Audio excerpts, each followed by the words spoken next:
This is Talk with Awar, and today I have a guest actually, and he's going to introduce himself.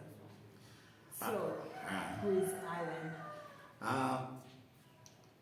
Alan has many hats. And, Alan is a man, a brother, a father, and also Alan is a man of God. So where I am a teacher. You're a teacher. Yes, I serve in the office of teaching, and our key thing is to equip and mentor people to be men and women of God. People who are knowledgeable and skillful as far as matters of the kingdom. So basically that is what I do in church. And career-wise, I am a salesman with one of the media houses, and that is the job that I'm doing. Currently, yes. Okay. So at least you can tell us about your life journey, maybe a traumatizing or interesting event. My life has its own challenges to it sometimes, but whichever the case, I thank God for everything. Initially, I was born in a family of 9, 7 boys and 2 girls. Apparently, currently we are surviving 5 boys and a girl. Yeah. My siblings are based in Nairobi, so I'm the only one who is in Kisumu. Yes.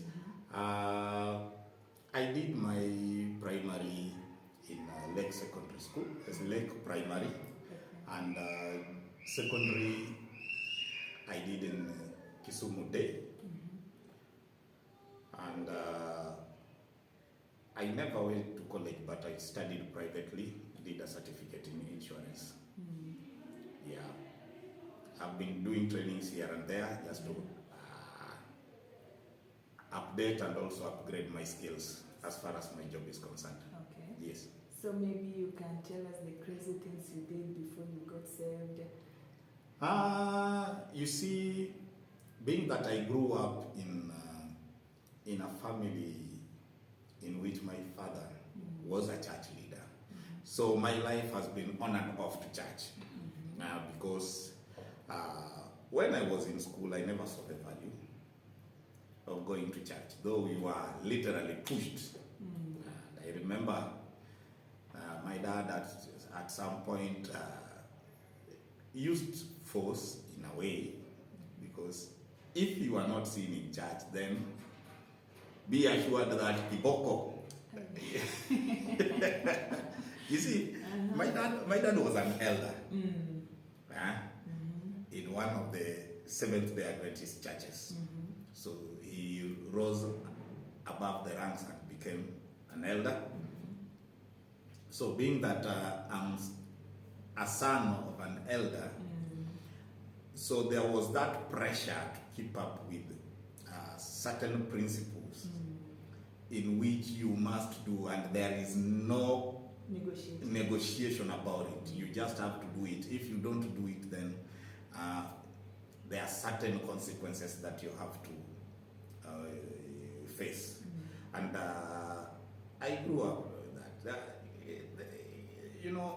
During that time, it made me hate a certain food, though it is very nutritious. Yeah. Maybe you can... I hated githeri. Githeri, why? Because ikifika Friday, that was the food that is cooked, and we eat it. The whole of Saturday. The whole of Saturday. So I got so bored until one day I told my dad, one day, when I will finish this and enter my house, I will be at liberty to eat what I want. And I had that mentality. I hated githeri. Until now, I'm still suffering from that hatred, because there are certain things that don't die easily like that. Though I eat it once in a while, but that mentality that I developed over these years affected me so much. Yeah. Yes. And so during that time we used to eat because there was nothing you could do. I didn't have that money. The ishapikwa. Ishapikwa, I'm in somebody's house. Yes. So I just have to follow the rules. Those were those days. So when I went to secondary school, I studied in Kisumu Day. When I was doing my fourth form, I was the so-called chairman. Chairman of what? Don't worry. Don't worry, I was the so-called chairman. And, having worked with certain personality in school, I grew up to be an influential person and also a radical guy. I had a friend of mine whom we were very close with. He was called Benadolo, aka Karl Marx. And he was just a crazy guy. And I remember guys like Akina Makaduda, Akina Karl Marx, among others. So we were just a bunch of crazy people. I was good in debates, all right? And we used to do some crazy things and make some crazy statements. Until there was a day our head teacher just decided to come and sit. And what we were talking about, sometimes most of the things blew his mind. There was one incident in which we were discussing about the issues to do with democracy and everything. And then I remember I talked about the Chiefs Act, which was done in 1940s. And the guys were, what? This thing has not been changed. I told them, yes, it has not been changed. And we are in a post-independent era. The only thing it was amended to accommodate the DOs and the DCs. So that kind of act was recently repealed with the National Government Coordinating Act. So now now we just take a picture on the journey that Kenya took in terms of repealing the old colonial pre-independent laws. And we were looking at those, we were discussing the effect of such kind of laws in the current democratic post-independent Kenya. And when we gave him the floor to make his remarks, he said, hey, I never knew that you guys are discussing such kind of things. I told him, yes, we have to keep with the current affairs. Such kind of engagement opened my mind to a whole new level. I used to have a friend of mine, this girl called Grace. There are some crazy things women will come across. She was some tiny girl. The only thing I loved her for is her voice.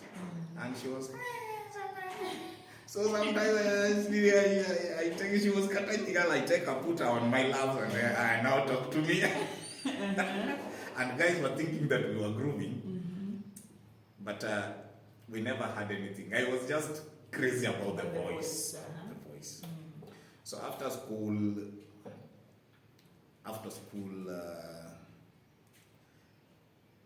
at some point, I almost became an atheist.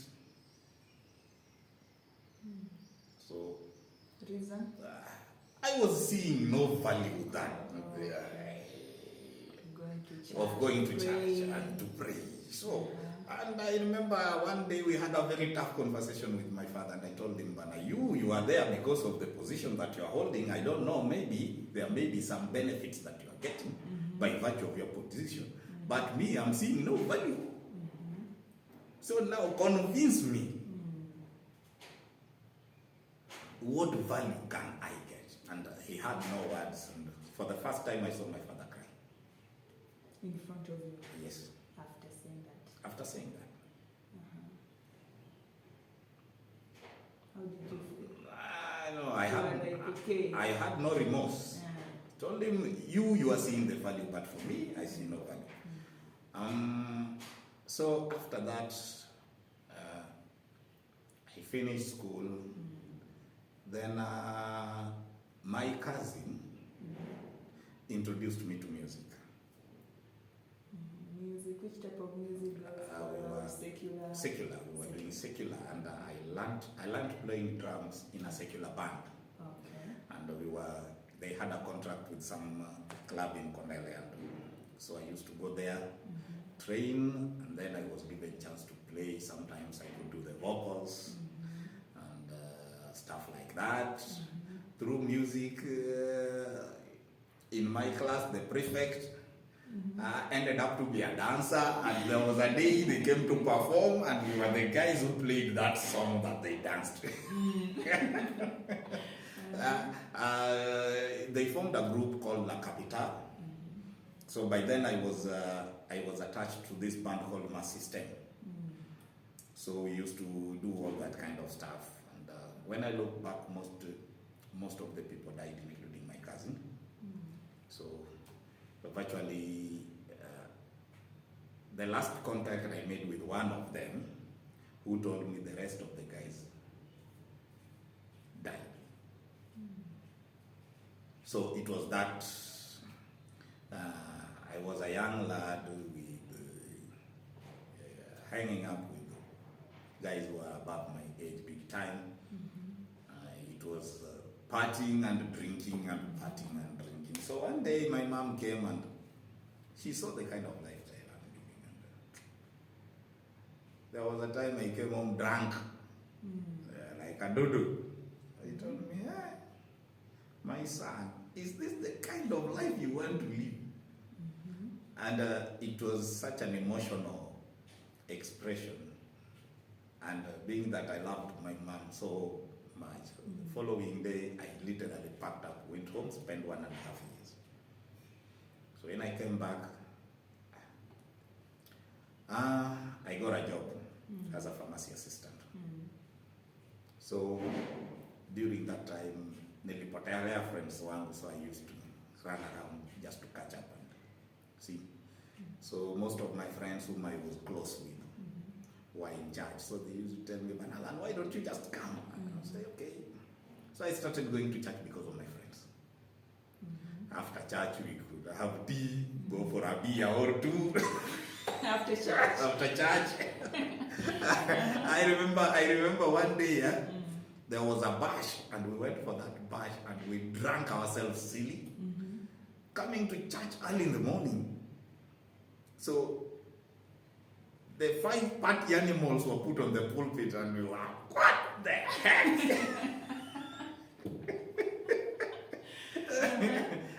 What the heck? And the hangovers and that boom, boom. I can imagine. Just imagine, I half drunk and needed. Oh. And you're part of the choir. Well, I never sang that much. Okay. I never sang that much. So I was, this is too much. And then, so we knew that there is a certain drink that is good for hangovers. So what we normally do when we go hang out on a Friday, we make sure we carry a bottle. A bottle. Yeah, in church, kikiumana, I take a bottle, sober up, go do the thing, and I relax. So life went that way. I was appointed to be a teacher. I taught kidogo kidogo. Then I was on and off. Now coming now to my dating scene. I loved ladies who are tall, with big butts and big boobs. Them assets. Them assets. So I was a guy who loved the assets, and those assets used to kill me. Yes, I humanized a lot, and if I count the numbers, let us figure out. Maybe you can share the numbers. The 30+ women that I've slept with.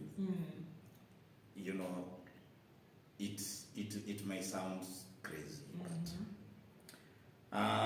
sometimes I say there is no medal you can get in sleeping around with women. Yeah. Absolutely, you can't get any medal when you sleep around. But you got the experience. I got the experience. So there are a lot of things that comes in sleeping around. So you carry a lot of baggage into your marriage life. Like? You know, by the time you are sleeping around, one, you are not settled. You literally become a vagabond.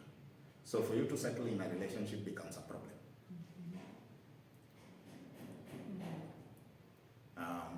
That is one of the things that I had to literally fight with. Number two, you know, when you are alone, nobody bothers. And now when you get somebody who is willing to settle with you, what happened is that these ghosts of the past resurrect and they come full force.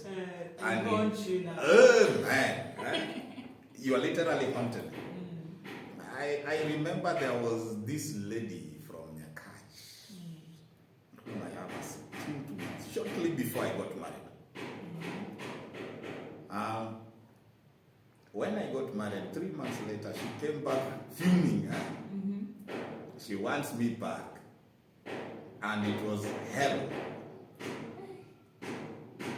Now what did you do? I just told her, hey, my dear, it's too bad. There's nothing I could do.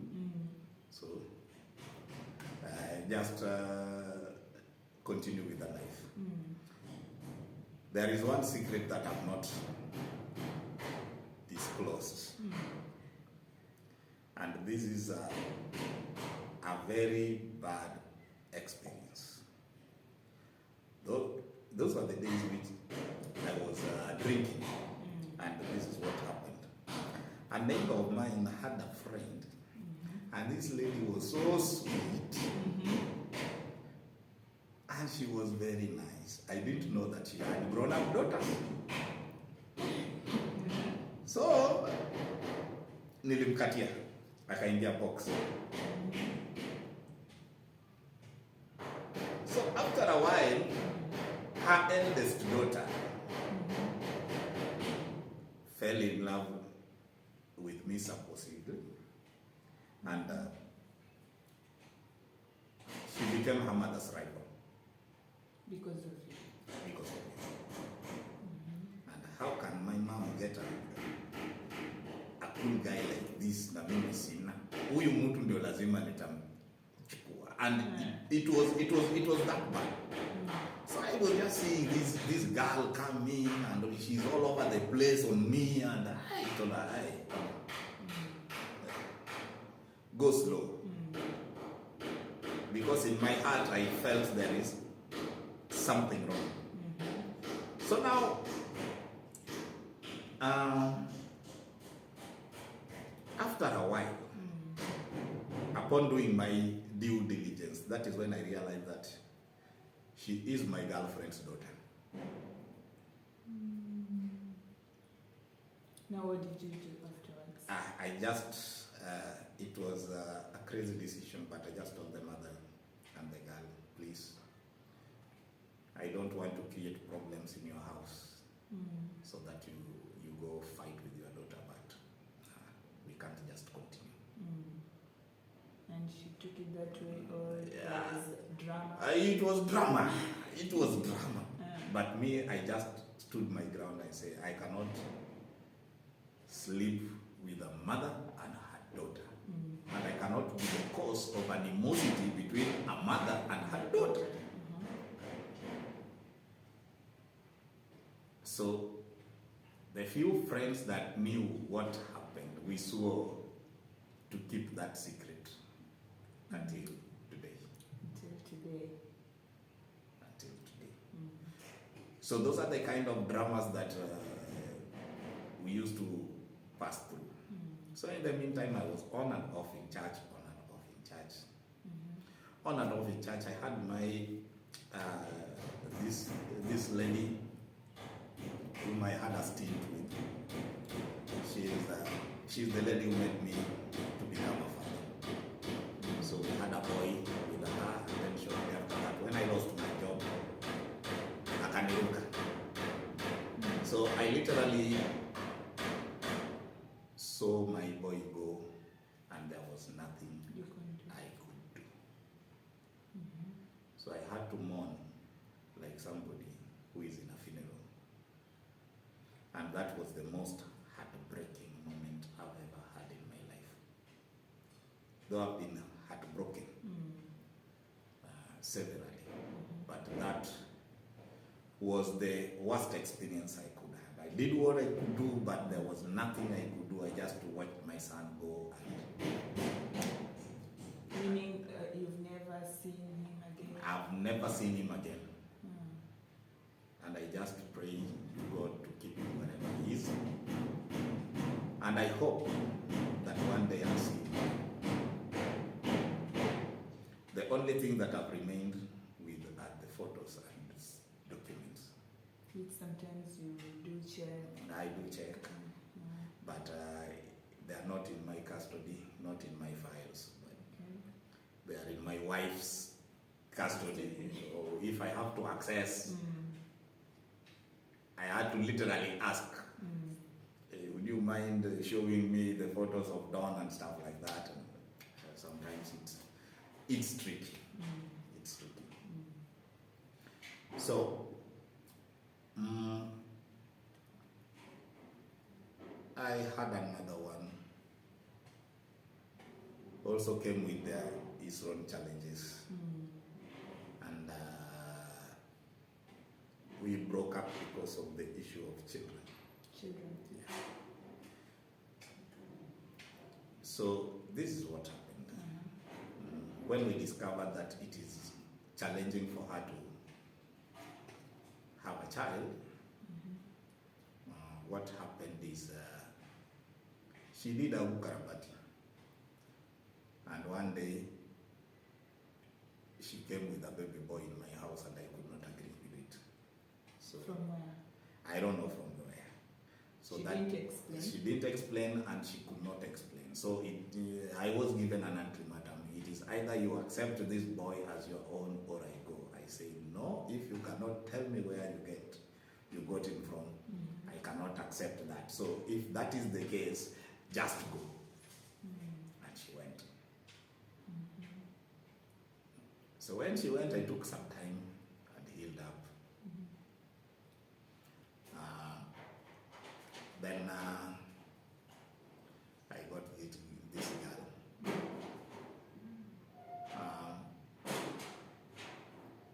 This girl, a single mother, we had a stint with her. And then she took off under mysterious circumstances that cannot be understood. Until to date, she has not told me why she left. She just took off. She just took off, and it was a very funny thing. You know, I was invited for a conference. So when I came back, I found the house empty. No explanation. No explanation. So what I did, I just sent her a text. I wish you all the best wherever you are. May God bless you. Did she reply? She never replied. So that's all. That's it. That's it. So I'm here alone, and I had this friend of mine based in Nairobi. She was just a friend, nothing much. So when I have something to be done in Nairobi, I used to call her. She does for me. When she also has something to be done in Kisumu, Alan, can you do me this, that? Okay. When she passes by, we can meet, maybe for a cup of coffee or lunch. So she was like that. So when this girl left, it was around 2017, during that period. So I was in church, and the kind of treatment that I was receiving, because I was not able to toe a particular line. So I said, no, leadership I don't want. Me, I just want to come, pray, and go home. So it was that way, it was that way, it was that way, it was that way.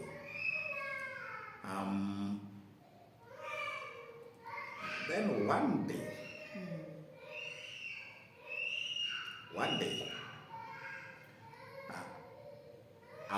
a phone call in the middle of the night changed everything.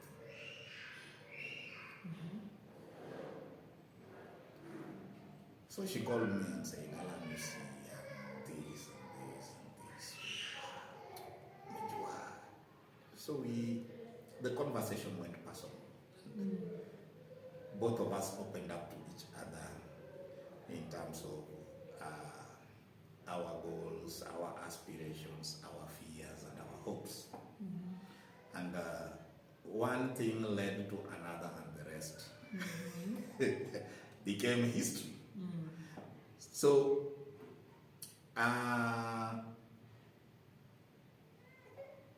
but still I maintained to be in charge just as a member. So I decided to do my things kimanma. I consult nobody, I do my stuff. Ukiona kama ni ngumu, shida yako. So when this lady came over, I told him I'm available for serious people only. If you know you are serious and you are here to stay, not kubahatisha, I can give you a chance. But kama wewe ni mtu wa trial and error, please don't waste your time because I'll kick you out. So he told me, why are you making that decision? I told him, my life is governed by certain codes. If you are ungovernable with the rules of the Bible, then I invoke the third life code, and it becomes a nasty affair. Because of what I passed through, because of relationships, I developed a cold heart. And it was, if it's not my way, it is the highway. After all, they have gone. And you will be another statistic. So, would I do? I developed that. So when one day, church just saw me coming in with another lady. And I was telling them, this is my wife. So, no objections, hold your peace and continue with your business. And the guys were, who is this? I told them, this is my wife, period. So, and I did put my private life discreet. So guys were just seeing things happening and there was nothing they could do. So it went until I had a problem in church. By then I was worshiping in one of the SDA churches. So I was anti-establishment because of my independent mindset.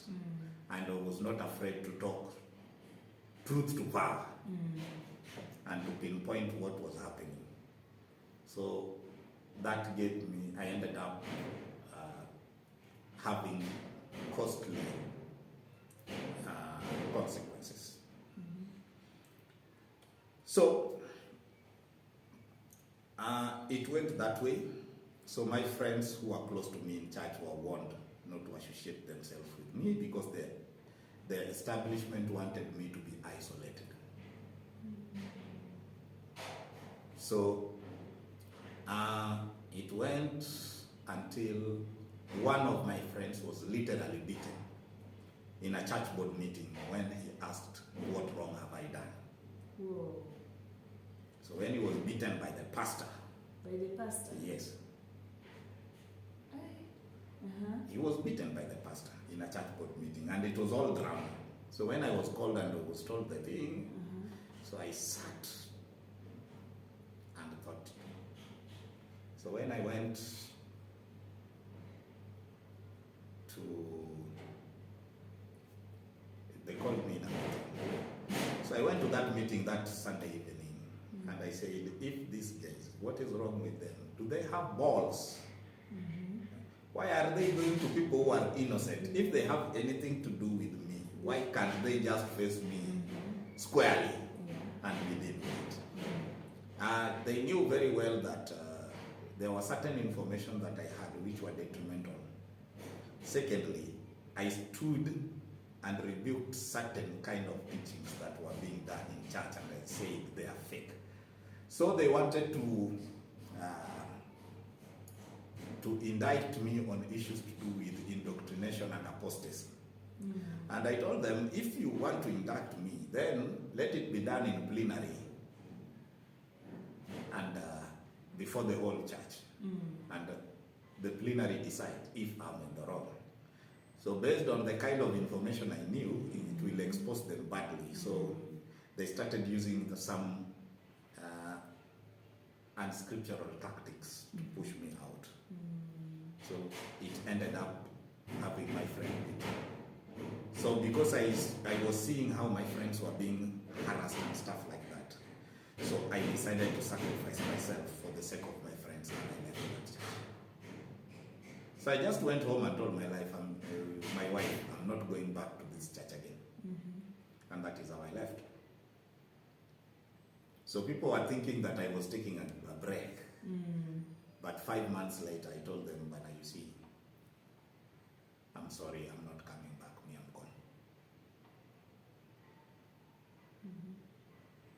So I wish you all the best in your endeavors. As far as I'm concerned, forget. Hey, me, I'm gone. And they thought it was a joke. Now we are talking about from 2018 to 2023. It's around how many years? Is it 5 years? 5. Yeah, it's around 5 years. Yeah. 5 years now. I left. So the current church that I am, I used to have an association with them. In fact, I stumbled upon them on Facebook. So from there, I used to chat. We used to compare notes and talk, stuff like that. So though that they didn't have a fellowship in Kisumu, but they had a guy who was working around. So I met Rono Ernest, a good friend of mine, currently is in Siaya. So he's the one who taught me about the church position and stuff like that. It took me 2 years for me to look into it, from 2015 until around 2017. Almost 2 years. I realized these guys, they are making sense spiritually. So when I left SDA, so they used to tell me, but hey, Alan, why don't we do something with you in Kisumu? And I was, until one day I said, okay, why not? So I joined. I had to sit down with my wife. We had to talk and we had to agree. So we joined, and I had a fellow friend of mine whom also I talked with. So we started a fellowship in Kisumu, the three of us, until to date. Until to date. What I can say, religion in Kenya is one hell of another business in which if you don't have the heart, you cannot manage.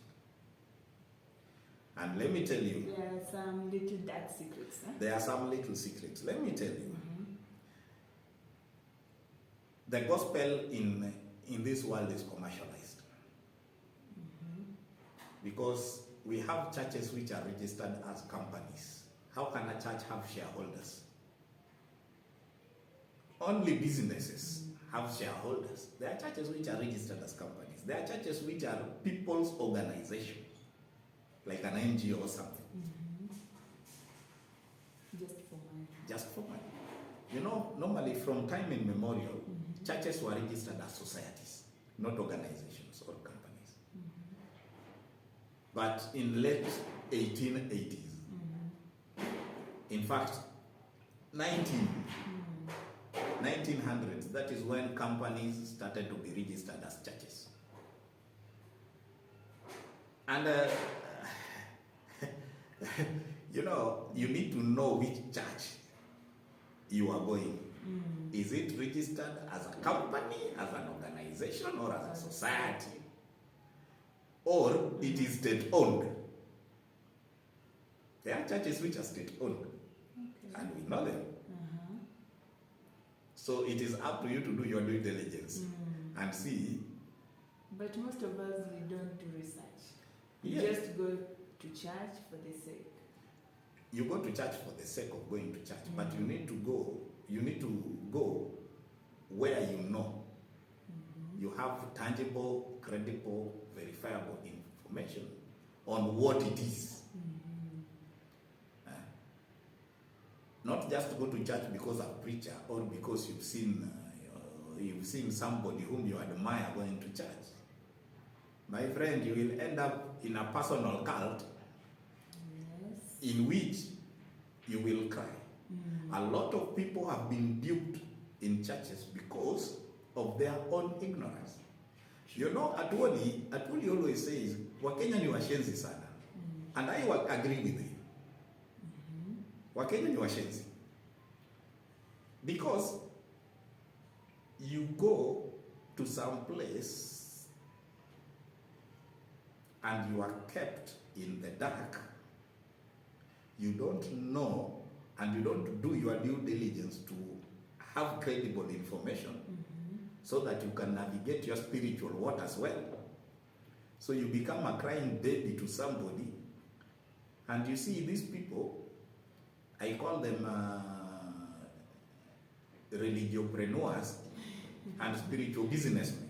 Yes. So they make you depend on him and they milk your money.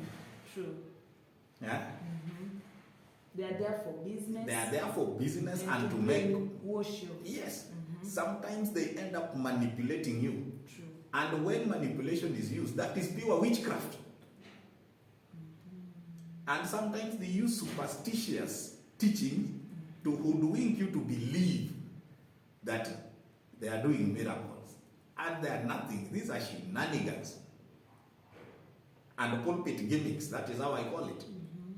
And people love dramas of that kind of nature. So if you want drama and you love gimmicks, you can just go. But if you want where there is sound doctrines, there is no drama, there is no gimmicks. It is just the pure word of God presented in clarity and in purity. And if it is the Bible, it is the Bible and the Bible alone. Not your late grandmother who died that is coming back to haunt you. That is demonic. Not you being sold a bag of salt that when you go to your workplace, you sprinkle and it chases the demons. That is superstition. And what can you say about these healing miracles and stuff we do see in churches? You go to a church and then, let me say, you see a lot of dramas. People are just falling down, people are just making funny sounds. What can you say about that? Is it black magic? Is it a true thing that maybe they are healing? Miracles do happen. Even demons perform miracles because they have some kind of power. And the issue of miracles have made pastors, or the so-called men of God, turn themselves into magicians and wizards and witches so that they can have that power to perform miracles. So on the basis of performance of miracle, it is very hard to disarm them. Or on the basis of just a mere word of prophecy, it is very hard to know because these guys are accurate. They do research and what they predict always come to happen. But now, from the biblical point, how can you know that this is for real and this is fake? There is only one thing. Jesus says you will know them by their fruits. The fruits that they bear will make you know them. Yeah? For instance, in the book of Galatians 5, verse 19 to 21, it talks about the fruits of the Spirit and the fruits of the flesh. The fruits of the flesh, we are talking of lust, debauchery, drunkenness, and all that kind of stuff. The fruits of the Spirit are totally opposite of what the flesh manifests. We are talking of faithfulness, hope, self-control, and stuff like that. Now, the kind of characters and behaviors these so-called men of God have is the key element for you to know if this man is true or it is a fake. For instance, one of the major prophets in Africa, he is indicted in one of the African countries for money laundering, fraud, and stuff like that. Now tell me,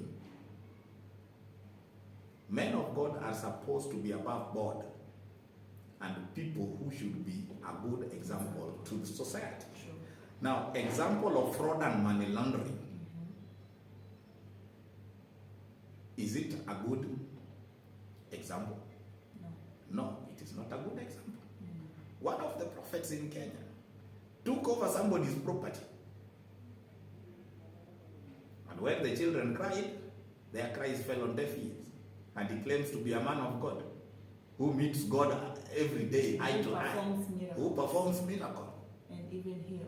Even healing. So, if somebody of such kind of character calls himself man of God, then that shows you how the word of God have been watered down to be a tool of trade for business and to make money from people. You see? So there are a lot of things in churches. There are a lot of dramas in churches. There are a lot of dramas in churches. From my experience, I can authoritatively say there is no church which has no problems. The big deal is how they handle such problems. There are certain churches they can end up in a fist fight. What we saw in Nairobi the other day. Until the state had to deploy GSU personnel to guard the church. Very funny. It is very funny. Yeah.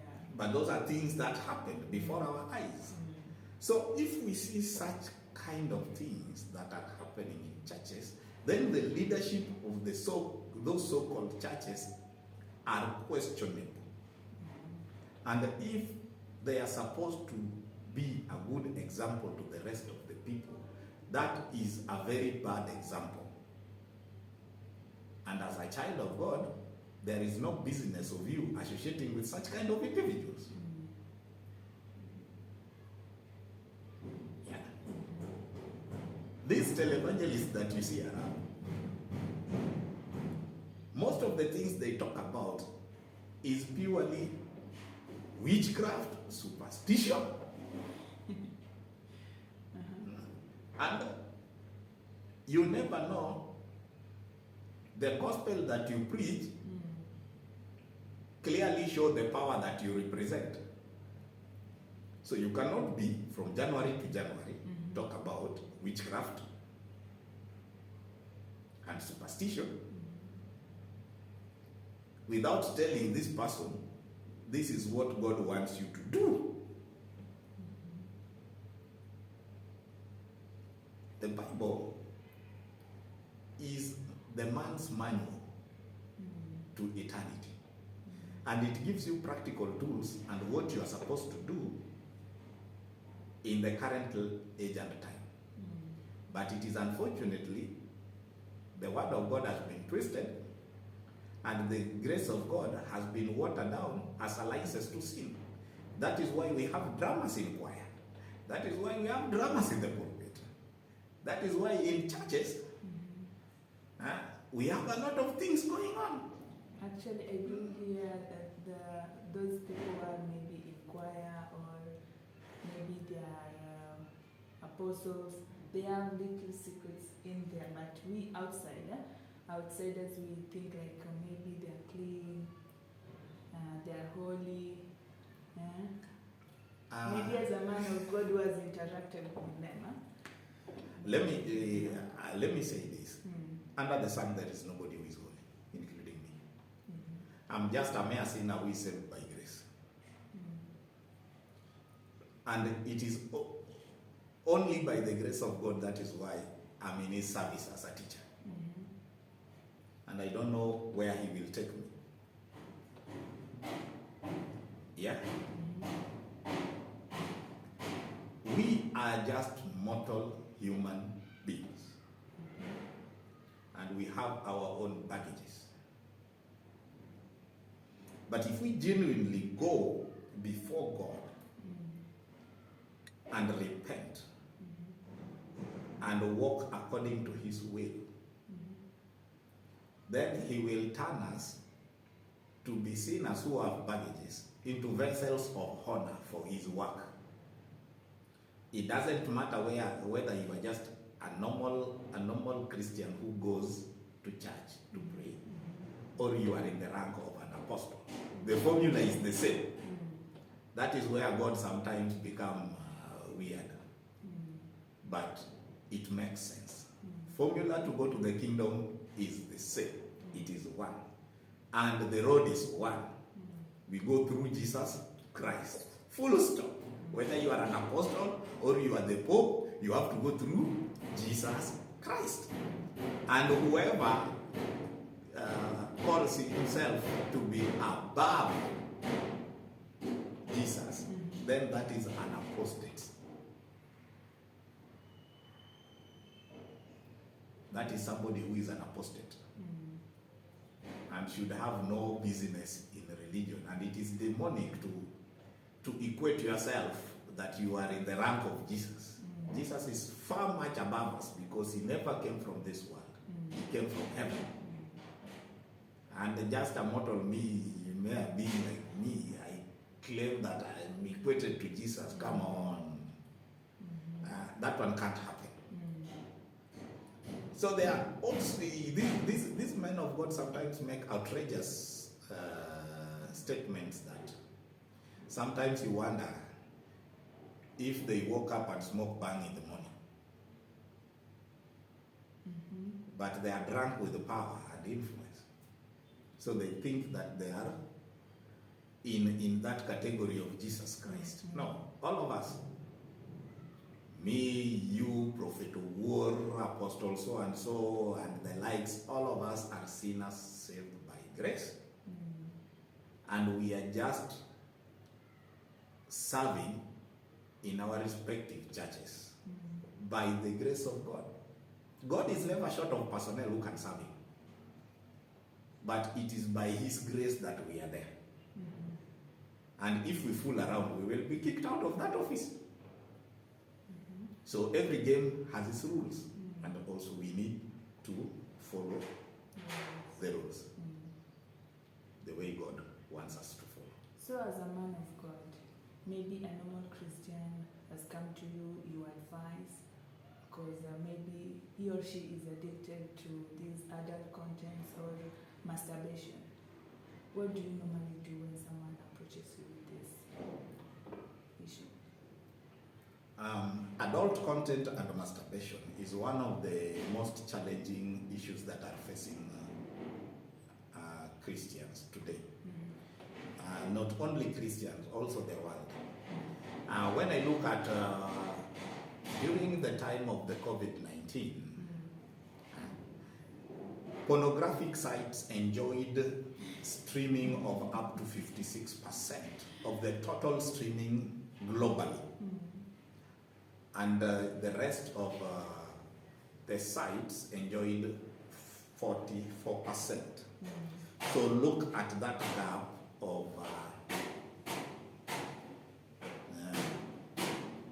around 6%. It is huge when we look at now the global population. And currently, in a greater extent, pornographic sites enjoy majority of streaming. And that is the reality of the world. Masturbation and pornography are addictive. They are very much addictive. it is easier to enter, but it is very hard to quit. There are a lot of married people who are still in pornography and masturbation to date. True. And so, when faced with such a challenge, and this is what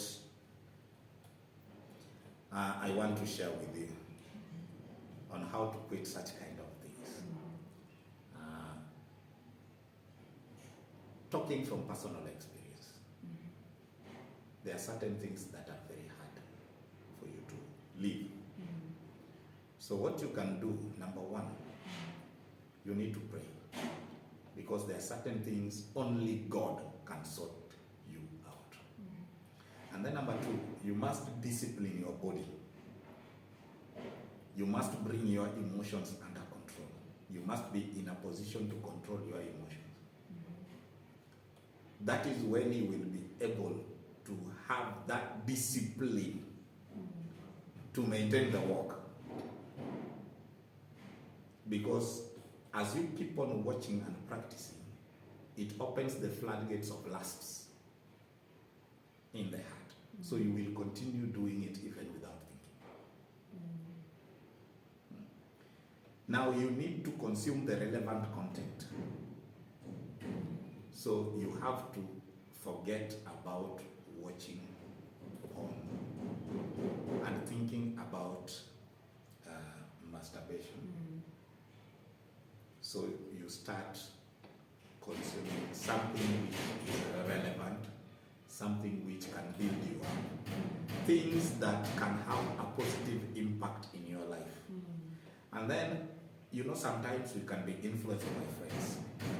So if you see that you are having bad friends that are surrounding you, you need to face them out. So that you can have people who are meaningful, people who mean well for you, and people who are willing to hold your hand and take you through the journey of recovery. And also you have to get your life right. So you have to assess yourself and see if this kind of life is good for me or not. So those are the kind of things that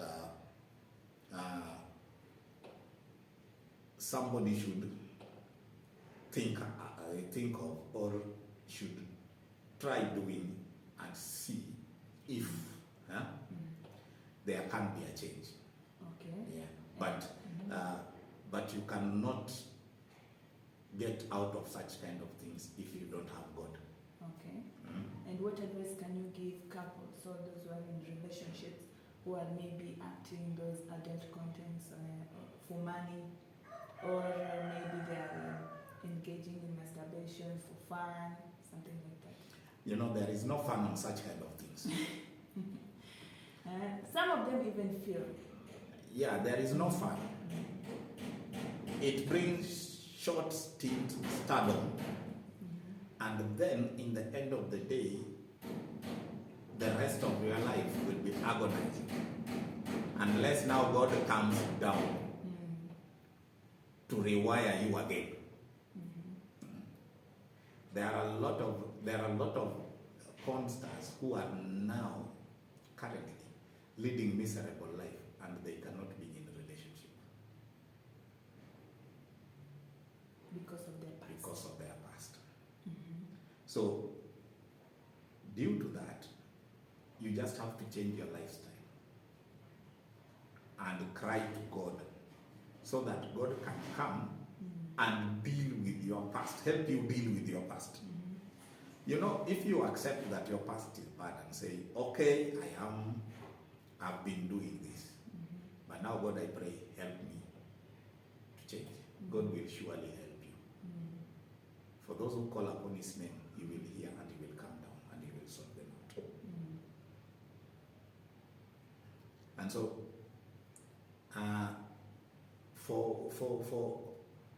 for people who are doing it in marriage, what I can tell the couples, please don't deny your spouse sex. Give them, I hear now they call it the mujulus. Eh. Give the mujulus the way it is supposed to be. And this is crazy. Yes, I'm a man of God, but my wife is my prostitute on my bed. And we have to do it. But if I wake up in the morning, I struggle to stand. I say, but the panel beating is well done. So, lack of sex has brought a lot of things and brought a lot of problems in marriages. And so I advise my dear ladies and gentlemen that if you are in a relationship, let it lead to marriage. And there is no hurry to spread your legs or to turn yourself into a drilling machine. There is no hurry, and there is no medal that you will get or accolade when you sleep around. So just hold on your horses, work out your life, build yourself up. When you are ready to be a father or a mother, get somebody who is fit to be a husband or a wife, who has the quality of being a parent, a good one, to take care of your kids. And you must have the right person. So once you settle down with the right person, then do it the way you want. And make sure that that person has capacity and ability to do it to your satisfaction. And it is something that both of you should satisfy each other. And Mijulus should not be a weapon of war in marriages. And do you know why our sisters in Konange Street and Kondele here, they get business? Do you know why they get business? It is simply because certain women are not satisfying their men. And do you know why Bentayans are in business? It is because there is no satisfaction at home for certain women. So they use money, they get a naive boy or a grown-up boy somewhere, keep it somewhere as a sex toy. And that is how that is the kind of life most of our young people have decided to adopt, because they want things easy and they don't want to work. So for somebody who is engaged in adult content production, first thing, look for a job or engage in a business that can bring you money, so that when you leave, you don't suffer financially. Because I know you are paid for prostitution. But now, how will your lifestyle continue if you don't have a job? You must get something that you are working. Paul worked from being a lawyer to a tent maker. He was working, getting money, financing his ministry. And so that kind of work is dirty. So you leave it, get another kind of engagement which is meaningful and can give you money to finance your life. And then you pray to God and deal with your past and make sure that your next partner, you settle with him or her for good. And on the issue of incest, what that means, there's a friend of mine, actually she confessed to me, like there's a cousin whom she slept with, and said that guilt is really killing her. It is very unfortunate because sin is done in secret. But the consequences of the sin is manifested in public. It is that bad.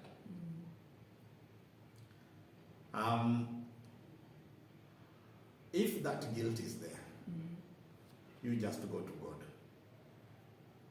and pray and cry to God for God to have mercy.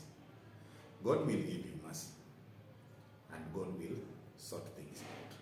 So the only thing that I can tell such kind of a person, don't do it again.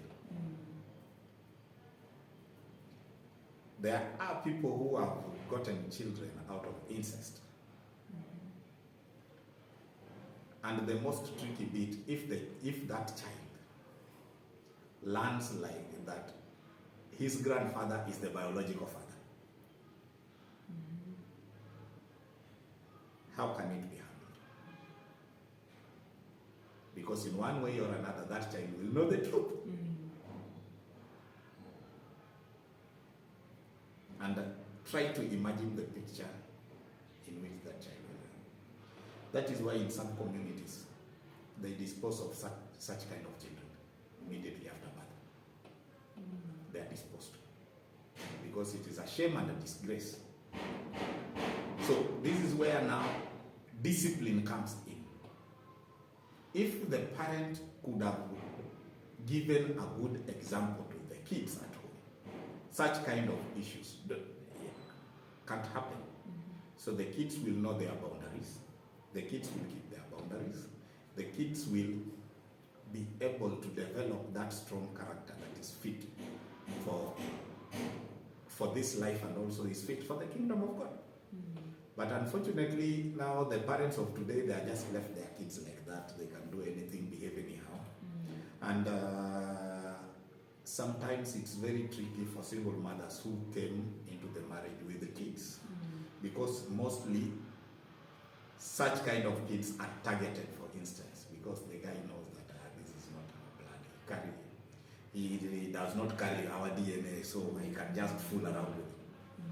So there are certain things that, such kind of things to avoid, it is just to put strict guidelines and also to navigate with the kids in these murky waters. And about maybe stepdad or stepmom sleeping with the son or daughter, what can you say about it? In my earlier response, I touched it a little bit. But now also we as parents, we need to be disciplined. If I marry you, for instance, this is for purpose of illustration. Don't make it twisted. Yes. If I marry you and you have a daughter, then it is my responsibility to assume that daughter as my biological daughter. And I take all the responsibilities and function of the family. Basically, I adopt. Now, when I adopt, no matter how beautiful that girl is, I need to be sexually disciplined enough to maintain you as my sexual partner for life. And this is caused by lack of discipline, lack of morals, and lack of principles and values within the home. The home is the basic unit of the society. And if there is no principles and values, and there is no discipline in the house, then basically the society will be a society with lack of discipline, lack of values, and lack of direction. So the society will just be haywire. And that precedence is not good. And so I appeal to parents. If you have a stepchild, please don't turn that stepchild into a sexual object in that house. Remember, the fact that you sleep with the father or the mother of that child does not give you leeway to turn that child into an object. Please, as a parent, you need to be disciplined in your own marriage. Yes, that please is in bold.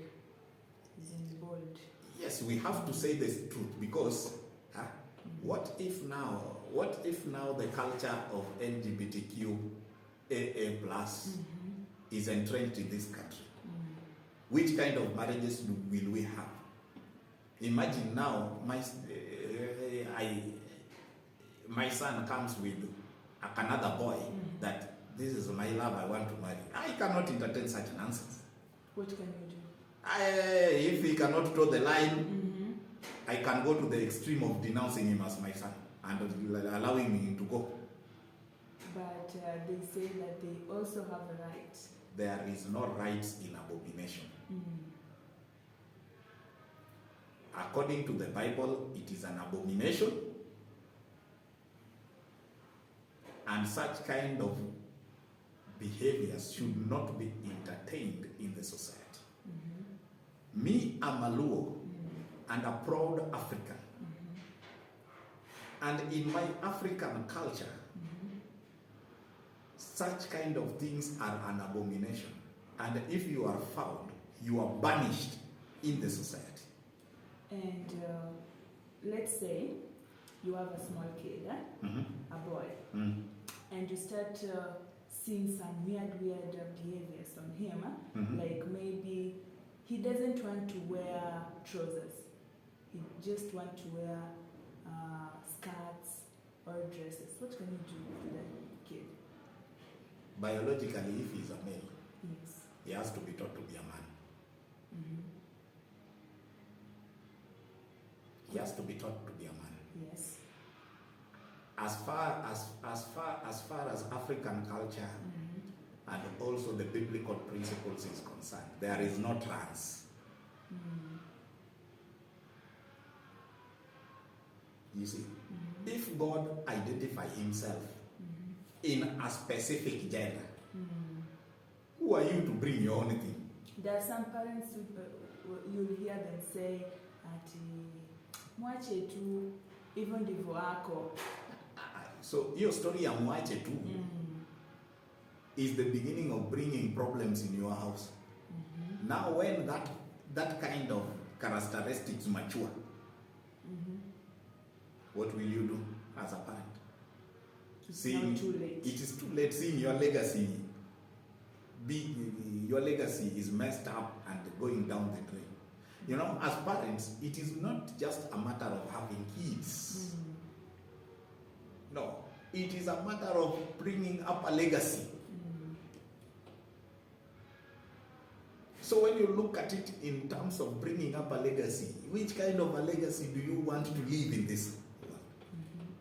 So if you want to leave a legacy which people can admire, people can relate to, and people can adore, and can influence the people to turn from bad characters to good characters, then that is the kind of legacy that I encourage people to have. Because it is not only what you do by the time you are living, it is also the impact of what you've done past your lifetime. You know, now we are talking of people like Martin Luther King Jr., and people like Kwame Nkrumah, as far as the Pan-African movement is concerned. Why are we talking about people like Thomas Sankara? We are talking about people like Tom Mboya, J.J. Kariuki. It is because of that ideological legacy they left behind that people are still following to date. Yeah? Yes. Why is it that Africans don't bother much about Obama? Though he is ranked among the most influential personalities in the world. It is because of what he stands for. Obama is a straight person. He has a wife and kids. But he is championing for LGBTQ, which has no place within the African society. That is why Africans don't bother much about him. Yes, he is my fellow tribesman, and I share with him the same anthropology. He is a Luo from Alego, though I'm a Luo from Masengo. But what he stands for is not even within the Luo cultural principles that we share as a fellow community person. So that is why even me, I don't bother much about it because of what it stands for. And then, what message can you give, let's say, ladies, about marriage? There are some ladies, they have this weird dream of maybe having money, and later on they hijack someone, they get a baby, and they disappear. So like they got no money in their life, but they have the baby, plus the money, plus that dream career. Yeah, what can you tell them about marriage and stuff? Advice. I can say this. Marriage is a beautiful thing. Though it always has its own challenges. All in all, marriage is a beautiful thing. Marriage brings stability in somebody's life. And marriage helps to establish a legacy. Now, if you are a lady and that is your job, you may have the money.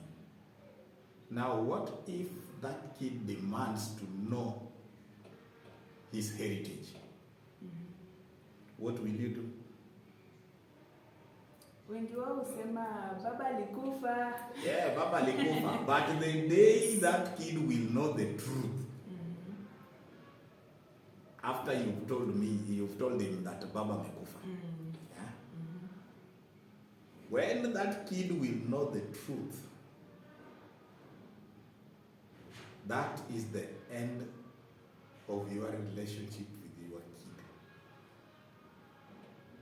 And your kid will try as much as possible to trace his heritage. And when he go back and see his father alive, mambo yako imeisha. And you will be alone with that money. And then the best thing you can do is to buy a dog or a cat, and enjoy your lonely and worthless life.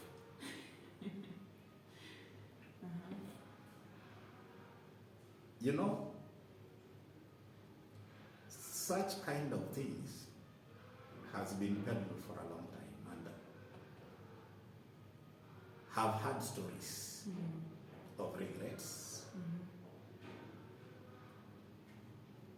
of people saying, I wish I knew, I could have settled down. Now my child has stressed the father and doesn't want anything to do with me because nilimwambia alikufa. So amebaki kama na hang. And it is too late, there is nothing you can do. And so for that kind of person, I can only tell him, please reconsider. Because if you continue with that mentality, you will end up living a life of regrets, lonely, and seeing yourself useless. So according to you, it's very important you tell your kid the truth if you're a single parent. It is very important to tell your kid the truth. Of what really happened. Yes. The earlier you tell them, the better for you. At what age, to be specific? At the age in which they can understand. Okay. I have a personal friend who has a boy with another guy. Now, when truth came to shop, she came to me and told me, Alan, now what I can do? What can I do? I told her, tell that boy the truth. So when she told the boy the truth, the person really died. So she had to take the boy mpaka kwa boma yao until the boy saw the grave. This is where my father is buried. But in story, yes, let me use this term, shit can happen. And then you tell the kid, oh, your dad is dead, your dad is useless. Now, when the kid will understand the truth, it will be a beginning of animosity between you and your kid. And so when the kid wants to know the truth, just be free and tell the kid the truth. So that one day, that kid will make a decision, either to stay with the foster father or to go back to his biological father. Whichever it is for the best interest of the kid.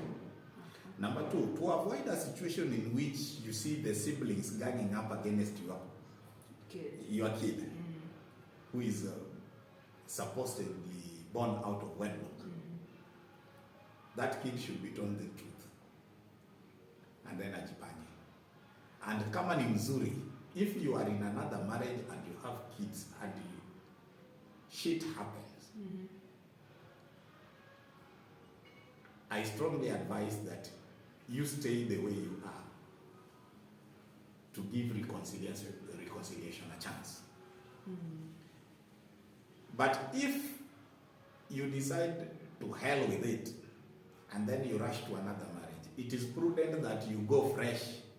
Baggage of the previous relationship unaacha huko. So if there is a kid, I strongly advise umwachie wenyewe so that you go and start a new life afresh.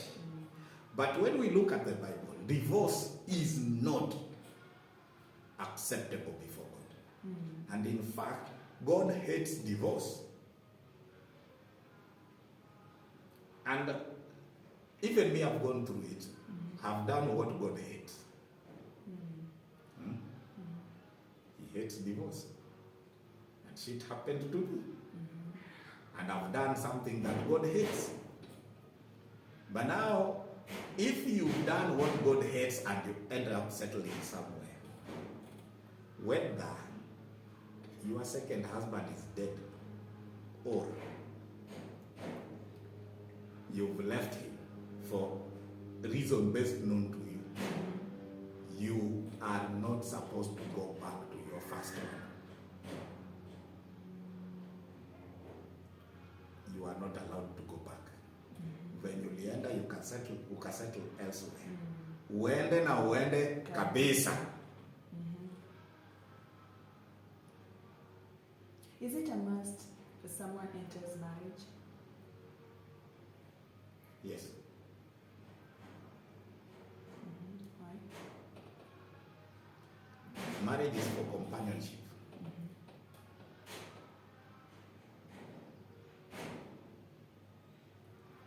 So you must have somebody whom you share your life with. And what if you got no interest? What if you got no interest? If you decide to stay single, stay single and be truly single. Okay? Okay. Like this. See, maybe you don't want to enter into marriage, but you just want to be in the market. No. If you are single, stay single and be off the market. Off the market. Off the market. But if you claim that you want to stay single, yes, and you don't want to be married, and yet we see you with John and with Oweno, there is no difference between you and a prostitute in the streets. It's only that prostitute is public, but yours is now a discreet thing. You're hiding. You're hiding. Okay. So if you are supposed to be single, be single and truly single like this. And don't even use family planning. Kwa sababu you are off the dating scene. Okay. You are off the marital market. You are like that. So you stay truly single. But this notion of you are single, you don't want to be married, you are not dating, you are not doing anything, and yet we see you sleeping around. you are literally destroying your own self. Yes. It is not encouraged. If you want to be single, well, it is your personal decision. But be truly single. Not to be single and we see a battalion of men or battalion of women behind you. It doesn't make sense. Okay. Wow. So powerful, actually. Yes. Anyway, thank you for sharing, and I'm hoping we'll meet again. Of course we will. Yeah. We will meet again. Thank you. Thank you very much. This is Alan from Church of God Seventh Day New Jerusalem, Kisumu. See you next time. See you next time.